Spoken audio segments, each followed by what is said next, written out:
எல்லாருக்கும் வணக்கம். கதைப்போமா with RJ. நம்ம இன்றைக்கி நம்மளோட சேனலில் இன்றைக்கி ஒரு புது புக்கு ரீட் பண்ண ஸ்டார்ட் பண்ண போகிறோம். அந்த புக்கு கண்டிப்பாக எல்லாருமே படிக்கணும், எல்லோரும் படிக்க விரும்புகிற ரொம்பவே யூஸ்ஃபுல்லான இன்ஃபர்மேஷன்ஸ் அடங்கிய ஒரு புக்கு தான் நம்ம இன்றைக்கி ரீட் பண்ண போகிறோம். இந்த புக்கோட பேர் இக்கிகை, அதாவது நீண்ட ஆயுளுடனும் மகிழ்ச்சியுடனும் வாழ்வதற்கான ஜப்பானிய ரகசியம். அந்த புக்கை தான் நம்ம இன்றைக்கி ரீட் பண்ண போகிறோம். இதில் கிட்டத்தட்ட ஒரு 280 பேஜஸ் இருக்குது. ஸோ நம்ம இதை ஒரு அத்தியாயமாகவோ இல்லை ஒரு அத்தியாயம் எவ்வளோ பெருசு இருக்குங்கிறத பொறுத்து நம்ம ஒரு அத்தியாயமாகவோ 2 அத்தியாயமாகவோ நம்ம ஒரு வீடியோலையும் நம்ம கேட்கலாம். வாங்க. முன்னுரை. இக்கிகை ஒரு புதிரான வார்த்தை. நாங்கள் இருவரும் டோக்கியோவில் இருக்கும் ஒரு சிறு மது விடுதியில் முதலாக சந்தித்து கொண்ட போது இந்நூலுக்கான விதை ஊன்றப்பட்டது. எங்களில் ஒருவர் டோக்கியோவிலும் மற்றொருவர் பார்சிலோனாவிலும் இருந்ததால் ஒருவரை ஒருவர் நேரில் சந்தித்து கொள்ளும் வாய்ப்பு அதுவரை எங்களுக்கு கிட்டிருக்கவில்லை. ஆனாலும் நாங்கள் இருவரும் பரஸ்பரம் அடுத்தவருடைய படைப்புகளை பற்றி அறிந்து வைத்திருந்தோம். பின் எங்கள் இருவருக்கும் பரிச்சயமாக இருந்த ஒருவர் எங்களை ஒருவருக்கொருவர் அறிமுகம் செய்து வைத்தார். அக்கணத்தில் ஏற்பட்ட எங்களுடைய நட்பு இத்திட்டத்திற்கு வழிவகுத்தது. எங்களுடைய அடுத்த சந்திப்பு ஓராண்டு கழித்து டோக்கியோவில் உள்ள ஒரு பூங்காவில் நிகழ்ந்தது.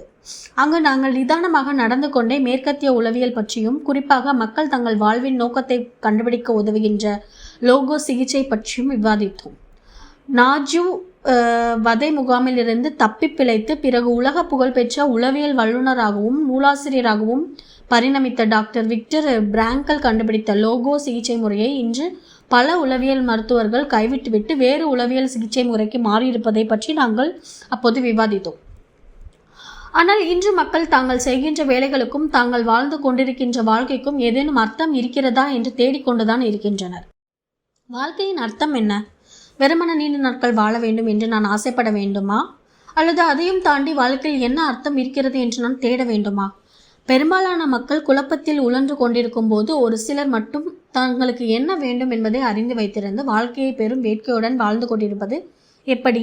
எங்களுடைய உரையாடலின் ஏதோ ஒரு கட்டத்தில் இக்கிகை என்ற ஒரு புதிரான வார்த்தை துள்ளி வந்து விழுந்தது. அந்த ஜப்பானிய வார்த்தையை எப்போதும் சுறுசுறுப்பாக இருப்பது தருகின்ற மகிழ்ச்சி என்ற மொழிபெயர்க்கலாம். இக்கிகை தத்துவம் லோகோ சிகிச்சையை போன்றது தான் என்றாலும் அதையும் தாண்டிய ஒன்று.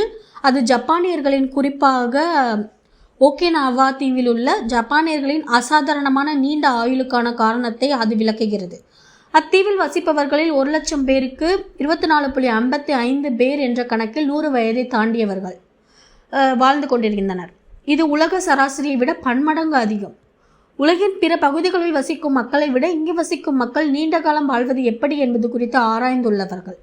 அதற்கு அம்மாக்களின் ஆரோக்கியமான உணவு பழக்கம், திறந்த வெளியில் அதிக நேரம் செலவிடுவதை உள்ளடக்கிய ஒரு எளிமையான வாழ்க்கை முறை, பசுந்தேநீர் அருந்துதல், மித வெப்பமண்டல பகுதியில் வசித்தல் போன்ற முக்கியமான காரணங்களோடு வேறொரு காரணமும் இருக்க வேண்டும் என்ற முடிவுக்கு வந்துள்ளனர். அவர்களுடைய வாழ்க்கையை வழிநடத்தி கொண்டிருக்கின்ற இக்கிகை தத்துவம்தான் அது. நாங்கள் இது குறித்து ஆய்வு செய்து கொண்டிருந்த போது இந்த தத்துவத்தை மேற்கத்திய உலகிற்கு அறிமுகப்படுத்தக்கூடிய புத்தகம் ஒன்று கூட இல்லை என்பதை நாங்கள் கண்டறிந்தோம்.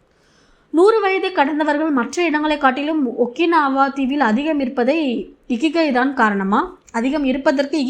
காரணமா? தங்களுடைய இறுதி நாள் வரை சுறுசுறுப்பாக இருக்க இங்குள்ள மக்களுக்கு அது எப்படி உத்வேகம் ஊட்டுகிறது? நீண்ட ஆயுளுக்கும் மகிழ்ச்சியான வாழ்க்கைக்குமான ரகசியம் எது?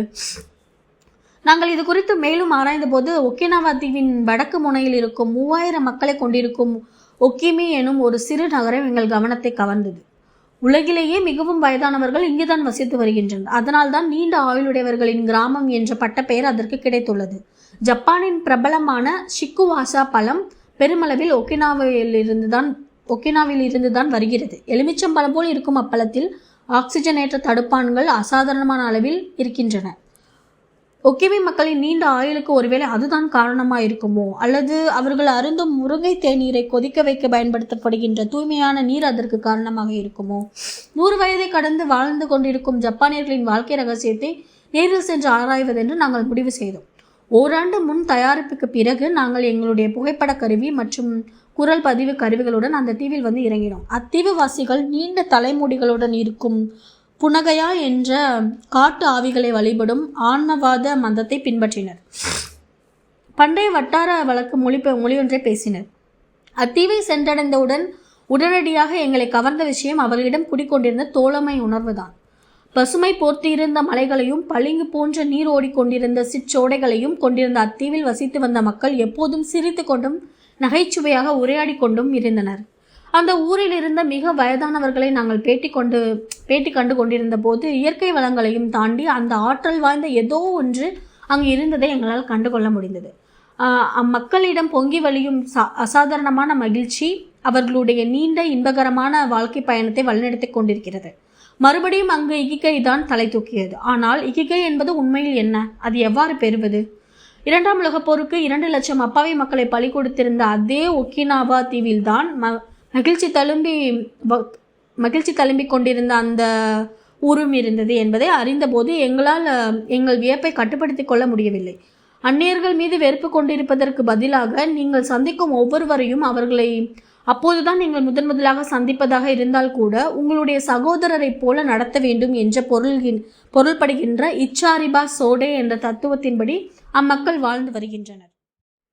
சமூகத்தின் ஒரு அங்கமாக உணர்தல் ஒக்கிமை மக்களின் மகிழ்ச்சிக்கான ரகசியங்களில் ஒன்று.